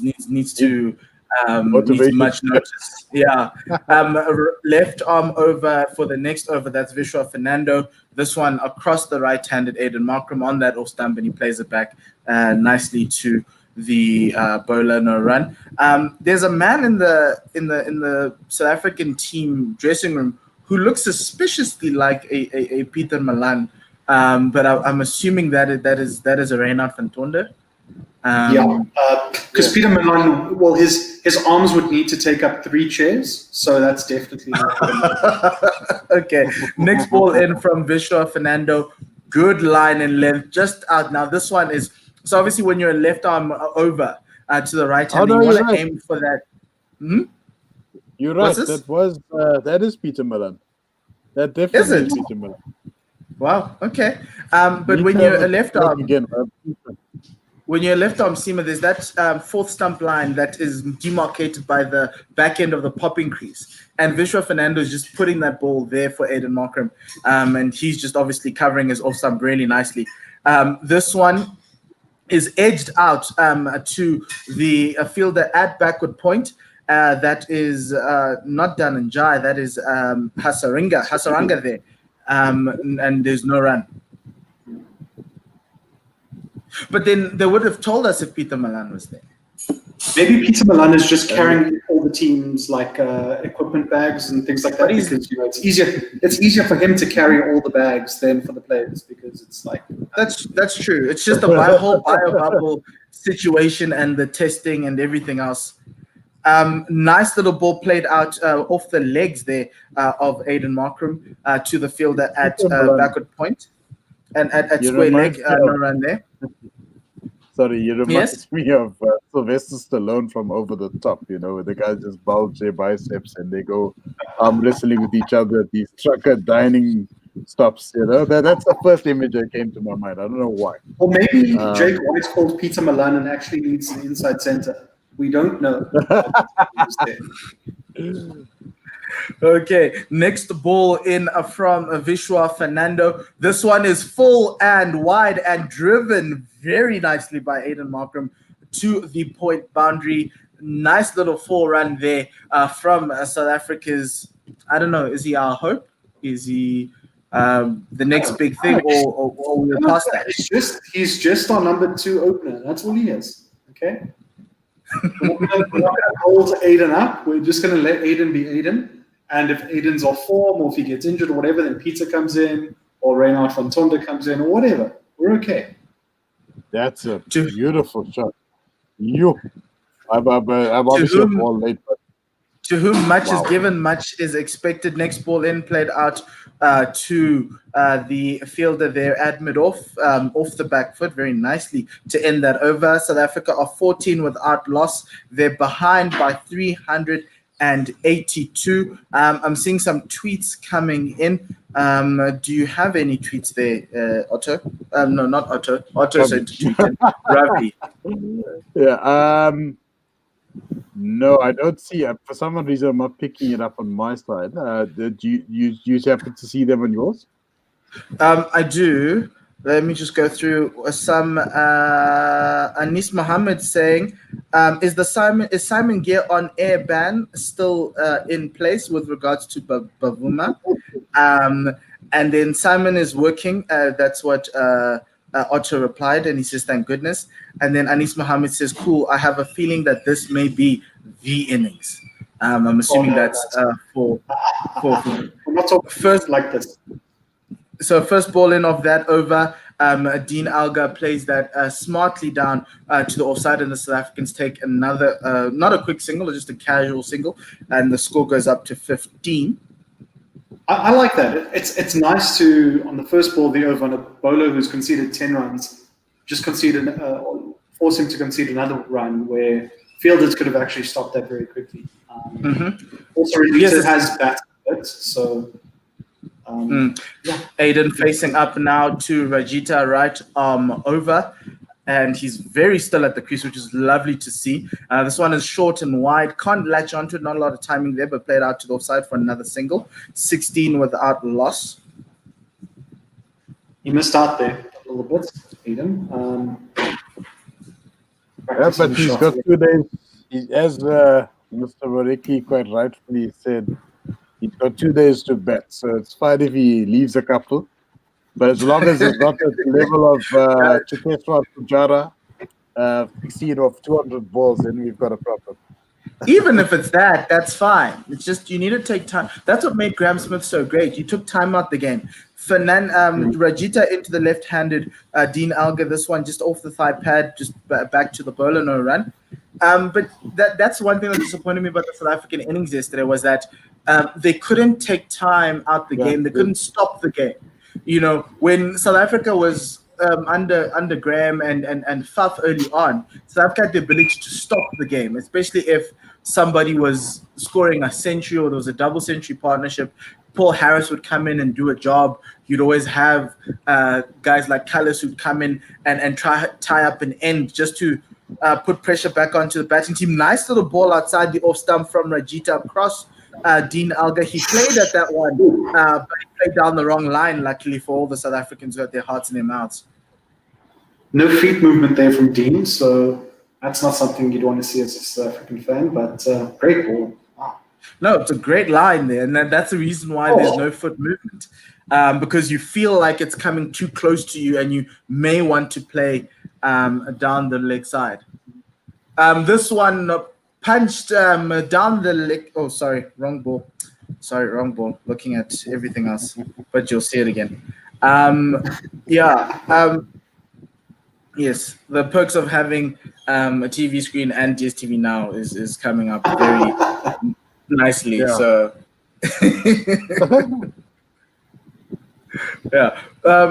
yeah, but I think what these guys need to do, as we see Rajita come in, this one is a half volley down the leg side, nice little help down by Aiden Markram to the boundary for another 4. Bad ball there from Rajita. He's been a bit wayward with his line, and he's been punished as a result. Look, he's really struggling. I think this is the bowler the South Africans need to climb into, just like how Sri Lanka stepped into Luto Sepamla early on and got to 100 by lunch. Even though they were 100 for 3, they still had 100 on the board. So next ball in from Rajita down the leg side again. This time was a nice smart take by Guerilla behind the stumps. And it's the end of that over. 20 runs the South Africans have scored after their 4 overs. And Rajita's gone for 16. South Africa trailed by 376. Luto Sepamla now has a bowling average of 19 in Test match cricket. So that's a fun fact for you guys there. Average of 19. 19, yeah. 19. 19, yeah. Because it's 76 divided by 4. I think that's 19. Yeah, 38. Yes, it is. Quick minutes. That's for all the haters. For all the haters, he came on, took wickets when his team needed to take wickets, and he was and just like Vian Mulder yesterday, he was the bowler that attacked the stumps. This whole body line, short ball thing that Anwar Nokia was doing must have been frustrating for you, Ravi. Oh, sorry. Sorry, I was just sorting out my tweet next story. Okay. On a side note, I hear like a breakfast buffet happening in the background. Which one of you has got that going on? It's not me, unfortunately. That's my own breakfast today. That should be Otto. Otto yesterday was cooking up a storm with his braai behind him. Well, Carla was while Otto was commentating. Breakfast of Champions. Oh yes, maybe. How was the gammon? that you were braaiing. Yeah. Oh, man, guys, the gammon was sorry. Next ball in, second ball of the over, played back to the bowler, no run. Yes. AB, how was the So gammon? I've never made gammon before because no one in my family eats pork, and I was like, you know what, I need to eat gammon. So I made this entire gammon for myself. So it's been feeding for the whole day yesterday, the whole day today. It was delicious. So we put it on the braai, wrapped it in foil now and then, cooked it direct heat, indirect heat. It was a whole process. It took like 4 hours. And yeah, it came off well. Where did you get the gammon from? From Spa. From like Spa. $80. Yeah. Okay. This one, this ball is LBW shout to Aiden Markham. Looks like it was down the left side. Umpire said not out. The DRS timer is going. I don't think they'll be using it, but because it's the left arm of Vishwa Fernando, there is, as you said, AB, that whole leg side. Also, it was a bit high as well, if we're just assessing this whole thing. Aiden was fully up there. Seems like it. Yeah, seems a bit high as well. I have to ask though. Yeah, sorry. Let's just continue with the analysis there. But Fernando into Aiden Markram, short ball, no run there, just ducked underneath it. We have to come back to AB's gammon because I we can. Watermelon. I was convinced it was a watermelon on the braai. I thought it was a South African dish. I wasn't aware of. How would you put a watermelon on the braai? I don't know. People do crazy things on the braai. How hard it is to peel the watermelon? I'm sending you a picture of the final piece of the gammon. Okay. As he sends the picture, we're just waiting like Aiden Markram for the next ball to come through. There you go, Ravi. Yeah, it's on your screen. We need to next ball from Aiden, played it off the back foot. Nice little punch there. They'll take a single off of that to the fielder who was at a wideish mid-off. And it's a single to the South African cause, 21 without loss, 375 behind. That looks like Nigella quality right there, I have to say. I'm very impressed. Very impressed. You just need some jacket potatoes on side and it'll be good to go. My mom made potato bake, so I mean, same thing. And there is a picture of, I think, one of the Sri Lankan bowlers on the side. It looks like Lahiri Kumara. Next ball in from Fernando, full on just outside the off-stump block hole. A ball there that Dean Alga plays out to the offside for no run. End of the over, 21 without loss, 375.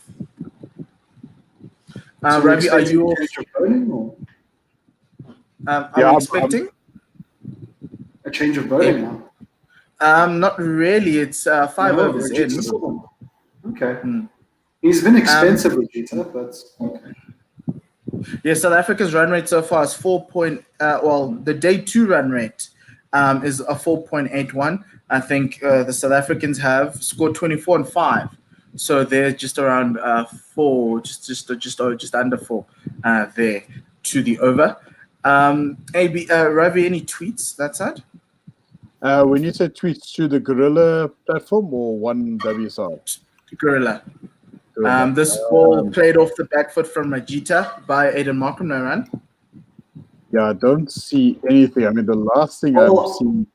Well, Otto is chatting to Anise on Twitter about Quinton de Kock and where he should bat and how that middle order has affected Quinton in recent times. So Otto's saying that he thinks Quinton is a better lower middle order batsman than a traditional. I would agree with that. I would agree with that. But we all know from the sarcastic interview that the coach did that Quinton's going to bat at 5. So we'll be very intrigued to see how Quinton. I don't think he's surely Timber would be a better number 5. Number 5. He would be a better number 5. But if you look at the averages, Timber averages higher at 6 than at 5. Okay. And Quinny's always batted either 6 or 7, depending on how the batting card has gone. So it's going to be. I think they've gotten something because you have a Rassie van der Dussen at 3, Faf du Plessis at 4, and you've got Quinton de Kock at 5, which is a pretty strong middle order. Very or strong.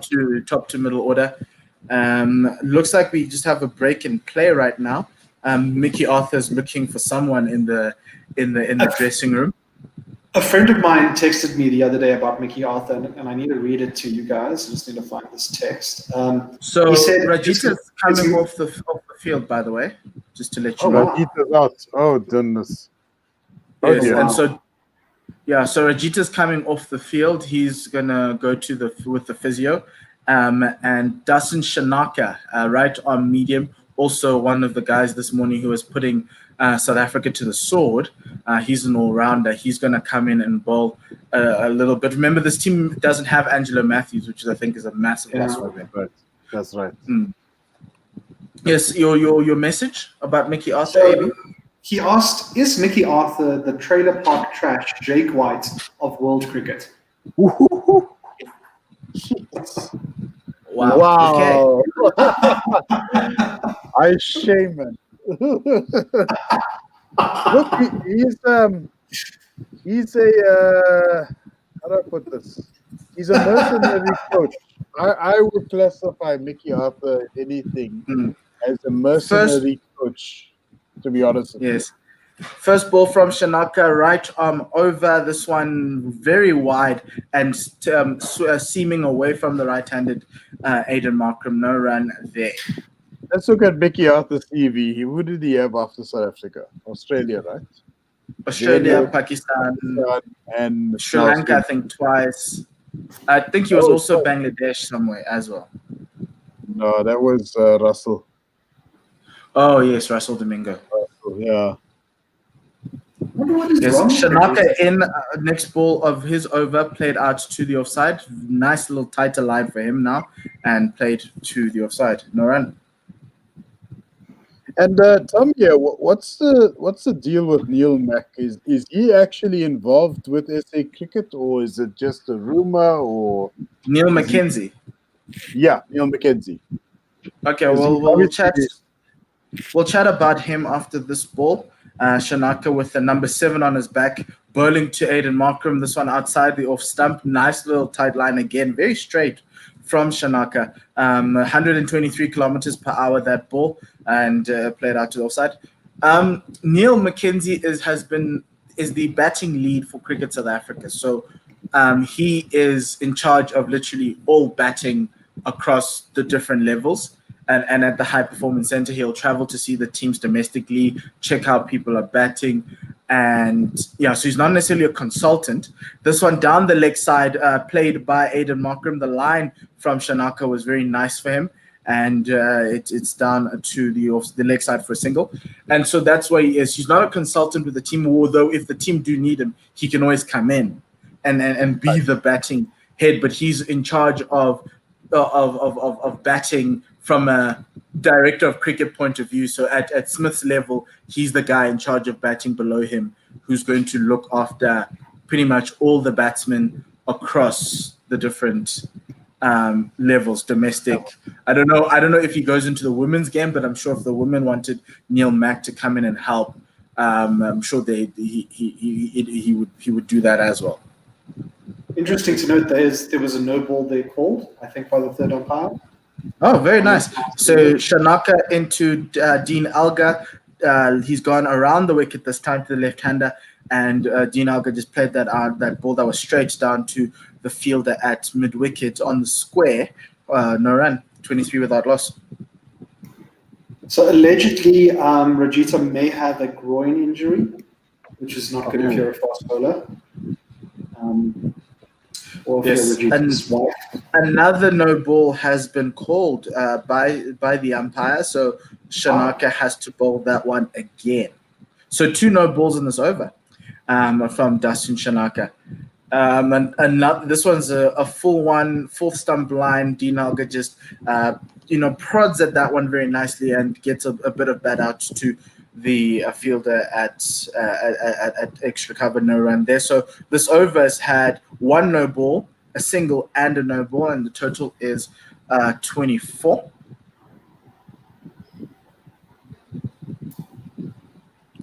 I feel bad for Shanaka here because he obviously wasn't warm, ready for bowling or anything like that, and it's got to come in and do a job.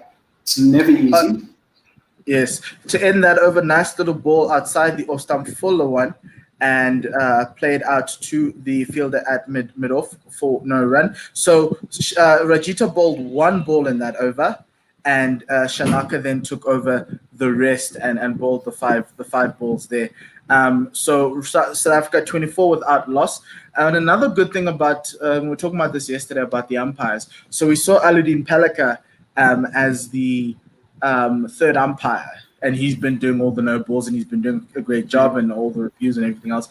And he wouldn't have gotten this opportunity had this been a normal outside of COVID. The one thing I didn't know is that he's cousins with Altaf Kazi, who used to work for CSA. And I can see the resemblance. Now that you mentioned. Yeah, so that was a fun fact that we figured out. Altaf used to work for CSA as one of their media people back in the day, but he's been a sports journalist throughout his life. Now he's the media officer, I think, for SA Tourism.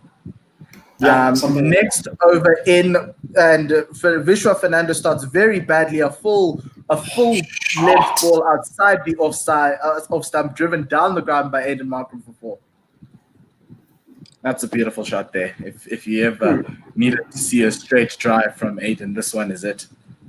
Like the back of his jersey, that was a great fall. Oh, and Dean Elgar just jumping out the way. Dean Elgar made a meal of that jump. He didn't really need to jump. The ball was going through his legs before he jumped. Look, as the non-striker, it's very important that you just stay out the way. Next ball played out to the leg side for a single. Easy pickings for South Africa. Markram's on 17 now. Dean Elgar is on 9 off 18. But generally, I don't enjoy watching the Proteas bat because I'm always nervous. But I'm just happy to see us playing cricket again. So I think I'm okay. So this wasn't a tweet at us precisely, but I'm following the SA versus Sri Lanka tag. And one thing I picked up is Nitesh Sinkar mentioned that we're in the era of concussion subs. Why not sub for other injuries, such as ruling players out for the rest of the match? Now, I have to say that is something that is a interesting point to raise as well. If we are in the era of concussion subs, why can't we sub for other injuries? I mean, it obviously wasn't intentional that something had happened during a specific innings. Why not? I say. Played very nicely back to the bowler by Dean Elgar. Vishwa Fernando's third ball of the over. He's getting ready. We'll get to Ravi's comment because I also have that's a very interesting question. Yeah. Vishwa Fernando in to Dean Elgar, and he lets this one go to the wicketkeeper for no run. Look, I think injuries are a part of sport, and look, I think concussion subs are needed, yes, because it's a head injury and we need to take that seriously. But I do think, obviously, internal injuries. The law is obviously you're not allowed subs, and that's fair because essentially that's the nature of them. Because how do you know if a player's going to say he's pulled a groin, but actually he's just been bowling badly, and he's just going to walk off just so that you could get somebody in. Next ball into Dean Elgar. This one was tailing into him. Jack didn't a little bit off the pitch, and he played that out to the fielder on the leg side, no run. Also, what happens if? Yes, Eddie? Sorry, what happens if you are, you've got a KG Rabada who's maybe 60% fit for a test, and then you decide to risk him because if KG is not 100% or struggling, we can sub him. It's a bit of a strange one. Whereas concussion, there's that test. Unless you have like an independent doctor, Vishwa Fernando into Dean Elgar. This one's a beautiful ball outside the off stump. Needed another lick of paint to get the edge there, but a lovely ball. Well, look, it hasn't. Yeah, so 29 without loss. That was just beautiful. It was. AV is clutching his pillow. I'm clutching my table here right now. It was a good length there from Fernando, and just tempting and making Dean Alga question where his off-stump line was, and make him play there very nicely. But look, for that whole sub thing, I think you need to have an independent doctor who can assess and make sure that you are allowed a sub. Just like they do the concussion tests. You do the first test on the field. If you don't make it, you do the next one at the end of the day. First ball in from Shanaka outside the off stump, right arm over to Markham. He lets it go through. And then at the end of that, then you can assess. But it costs money to have an independent doctor, someone who's going to just sit there for 5 days, waiting to assess an injury. But remember, if you get injured on the field, you actually would have to go to the hospital in any event. So by default, you could get that independent opinion. Like Next ball from Aiden Markram, there's a half volley on that leg stump line, and he flicks that one through mid wicket for a lovely 4. And on that note, Otto Simon just tweets us saying, please, no excessive compliments on Markram's play until he gets past 200. No jinxing allowed. So that was a fairly decent shot there by Aiden, nothing special. So he comes forward, played it very nicely on the half volley. It shows a man who's in control. It's fine. If we can't sing Aiden Markram's praises, we'll sing Luto Sapamla's praises. That for me was a bowling performance today. Next ball outside the off stump, just let go through. Aiden shouldering arms, showing that he can score a 4, and also he can leave the ball very well. Today's, I think, for South Africa is just wait for the bad ball. They keep seemingly bowling you, giving you a lot of bad balls, and you just need to capitalize when they come through.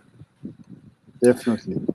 Next ball from Shanaka, who's it's a little bit back of a length outside that off stump that Aiden Markham just plays it back to the bowler. Bowling very slowly, nothing to worry Aiden from a pace perspective. About between 120 and 130 k's an hour is Shanaka bowling. He's more of like a fifth bowler for this team. Obviously, they have Rajita, they've got next ball in. This one died out as well as it went past the bat. Aiden shouldering arms there, and it is it goes to the keeper on the bounce actually. So that's the first hint of some inconsistent bounce. Luckily, it's slightly outside of that off stump. Scrambled seam there, so obviously the ball not hitting the seam and just dying out. Those are some dangerous ones. You can see Aiden's well in front of his crease. So this inconsistent bounce on this pitch is very dangerous for a batsman. Next ball, this one on that off stump line, played back to the bowler. End of that over. It's 33 without loss. The South Africans are 363 behind. They trail Sri Lanka by 363. Look, I think if you watch how Aiden Markram's movements are, so now he's batting outside his crease. So there's a question that you could ask the Sri Lankans as to whether maybe Guerilla needs to come and stand up to Shanaka to push Aiden Markram back. But the other question is that what I'm loving from Aiden is that he's actually quite still at the crease. He's obviously he's being quite assertive in his batting. But most importantly, I think the one thing that was the problem that we had was that early on he wasn't as still as we'd like, and you found that straighter balls he'd play all the way across because his head wasn't necessarily in line and his alignment wasn't great. But I think throughout lockdown he's worked on that a lot. Vishwa Fernando giving Dean Alga a fuller wide ball that Dean latches onto very nicely. It's going to run off to the boundary, saved there by Lahira Kumara. The South Africans run 3 there. A nice little gift to start the over. All right, I think I'm ready to go here. Thank goodness. Yay! Yeah. With 13 minutes to let's go. Tweets. Okay. All right, Chris Tyndale, a good friend of ours, of course, of the Guerilla Cricket family. I think AB is exactly right. Concussions are independent of fitness, and having cover for all injuries does encourage selectors to choose 60% fit players because they know they Ooh, next ball gets the edge and it goes through the gap between Gully and that third slip for a streaky 4 for Aiden Markram, but it's a 4 nonetheless. South Africa have 7 4s in this innings and the total goes to 40. Back to you, Ravi. Yeah, absolutely. And then following from that, Anis Mohammed at Guerilla SA, was that ball that good, or was Elgar doing what Elgar does and make things look harder than they actually are? And do we take a shot every time somebody uses the word nuggety when referring to Elgar? Ooh, them fighting words. But we haven't used the N-word on this broadcast so far, barring when we read our tweets, so it doesn't count. And I don't want to use the N-word for as long as I can. So. Shortish ball outside the off stump from Vishwa Fernando. Aiden Markram played that very nicely on his toes. Back out to the offside, no run. 40 without loss, 356. It looks a good batting strip for at Centurion there. The batsmen don't necessarily seem to be in a lot of trouble. Yes, there's a little bit of inconsistent bounces, a little bit of spice off of that back of a length from the Hen Observer side. But so far, the South Africans looking very comfortable as the next ball is played off the pads down to the fielder at deep square leg for another single. It is a 41 without loss. And another tweet here from Otto congratulating Marzan Cup from being placed as part of the ICC Women's ODI Team of the Decade. So well done. Did you see the men's ICC T20 Team of the Decade? I didn't. Just tell the audience. Look, the only person I saw was AB de Villiers. And my question was, at an international level, did he do enough to be a number 6 batsman in that side? Shorter length ball outside the off stump of Dean Elgar, who plays it out to the fielder. He played like 3 years at this stage. He's played for a long time, so I think it does justify a selection, to be fair. Is this an IPL Team of the Decade or it's an ICC T20 International Team of the Decade? I think Kane Williamson is there. Virat Kohli is obviously there. If someone on the Twitter sphere can tweet it to us so Ravi can read it out. But I was just shocked to see AB de Villiers there. Because I think the other South African who I think would deserve to be there. This one played out to the leg side as 2 is taken from the South Africans. That was off Dean Elgar's bat. No, from a T20 perspective, from a runs perspective, JP Germany has the most runs of the South Africans in history.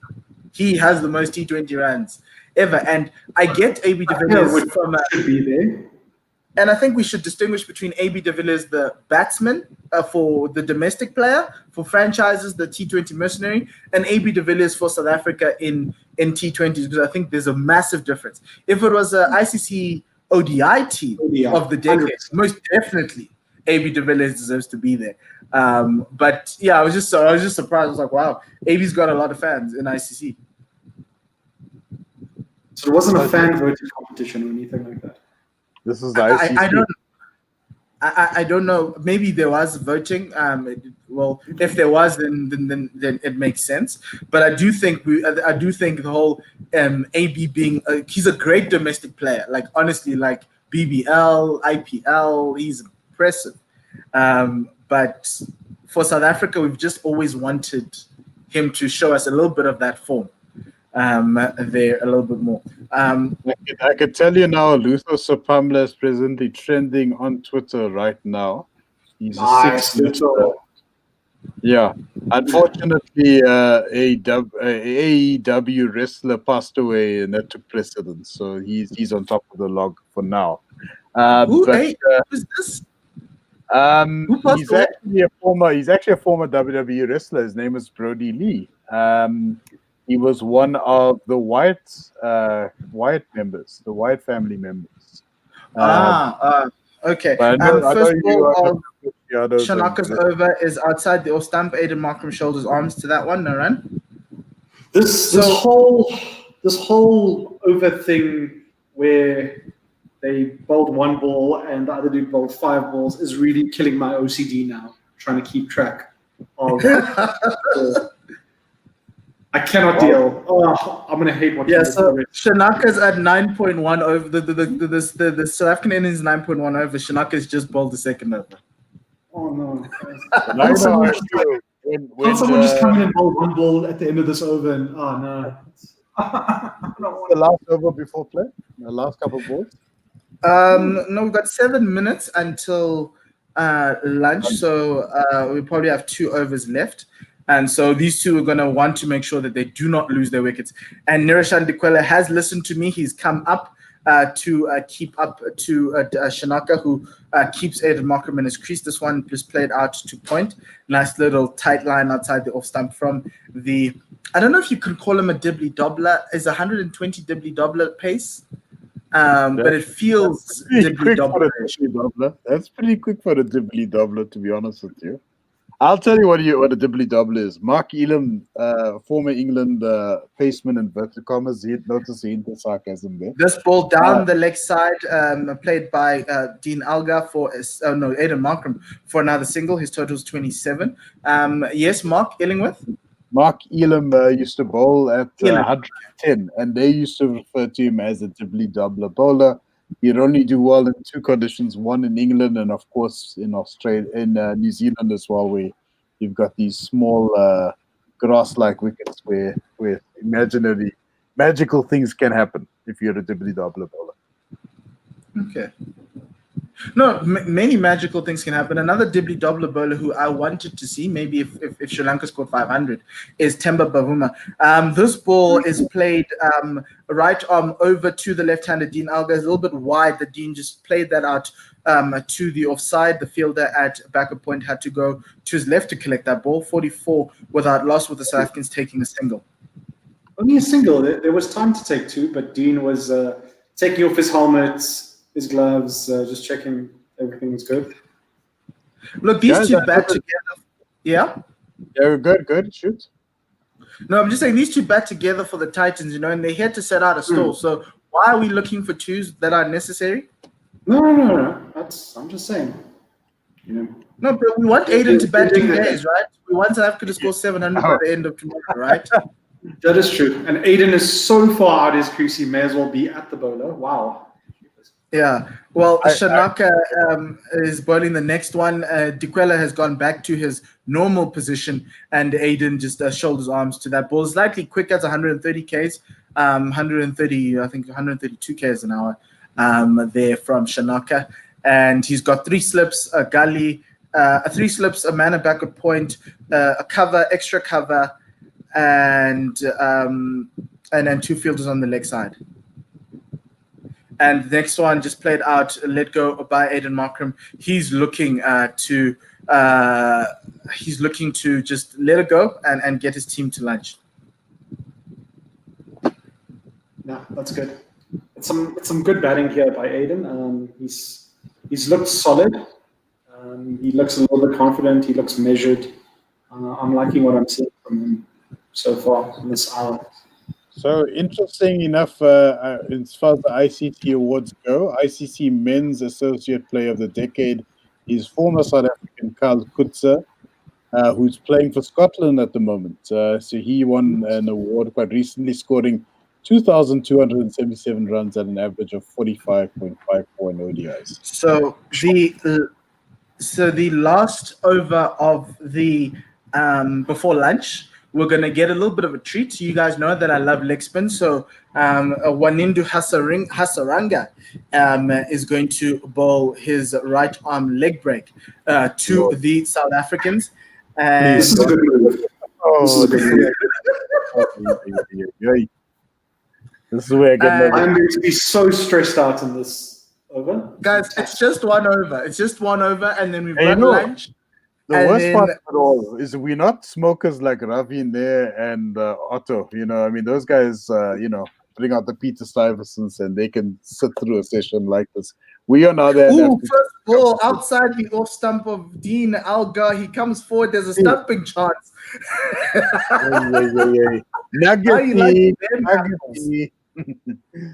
Nuggety Dean Alga. Beautiful. Just keep your feet down, Dean. So there was a little bit of drift and a little bit of flight that got the ball outside of Dean Alga's reach there, drawing him forward. The next one, a leg break in itself. The first one was a googly because it went on away from the left-hander. Next one coming into the left-hander, Dean Alga played out to the short leg that is positioned there for no run. This is going to be a fun over for South Africa. You got to love Sri Lankans bowlers as well, especially the fielders. When one guy appeals, the entire team jumps up for joy. So, this one with a little bit more bounce, played off the back foot out to the offside from Hasaranga, 82 kilometers per hour. So it's a little bit slower than I think Dean would be expecting, especially with that first ball that beat him on the outside his bat. Next ball played out to the leg side, easy one, easy pickings for Dean Alga. The line off of that ball was quite off from Hasaranga.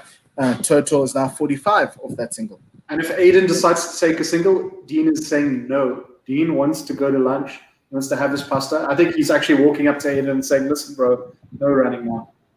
And we know the track record about running between the wickets, right? So I think we're going to cool it off a bit, I think. So Aiden has a slip and a back pad. There's a fielder at short extra cover and also a short mid-wicket. There's a square leg on the circle and a backward point on the circle, and two men, one at a cover and mid-off. This one played out very nicely onto the offside by Dean Alga. He just, not Dean Alga, Aiden Markram, he just smothered that ball to that fielder at slip for no run. Last ball before lunch, or I think they might actually take another over if it's not 12 yet. We're all looking at our watches. I have 11:59. We're all looking at Aiden's taking time out. You got it. A little bit of sports. Aiden's hungry. Yes, final ball of the session. Hasaranga giving it a little bit of flight, too full there, and played back out to the fielder at extra cover. And that will be lunch, ladies and gentlemen. South Africa are 45 without loss, trailing by 351. Ravi Reddy, this is your last session for the day. Thank you very much. Any last words? If I can read just a few tweets that just came in. Okay, yes. Let's please do the tweets. I'm going to take myself off the stream a little bit to sort out our lunchtime viewing and listening. No problem. Ravi Nair tweets us saying, I love Shannon Pollock, the unknown female Pollock who would have dominated world cricket if only she had been allowed. Anis Mohammed, since when did JP Duminy start sounding like an Australian on commentary? Wrong commentary. He's been good so far, I have to say. And Anis Mohammed again, damn it, not even one or two. Not even half an hour. And it's the first N-bomb. Well, the Boeing has flown over somewhere else. N, obviously, you're referring to Nuggety, ladies and gentlemen. Nothing unsavory beyond that. And Otto Duplessis, well done at Dale Steyn. I think he made it to that team list that Mpo Moreki was referring to a short while ago, and courtesy of the ICC. And Anis Mohammed, again, is 120 kilometers a dibbly-dobbler. The late Shannon Pollock would have a word with you, Mpo Moreki. So we're ready. We're gonna give you. So we're gonna end the stream on YouTube and Facebook, and we'll come back on the same channels, but obviously using different videos. But for the guys on the radio platform and listening on 1WSR.com, we're just gonna go back into our archives. We've got a nice little podcast between myself, Telf Advice, and Simon Gear talking about.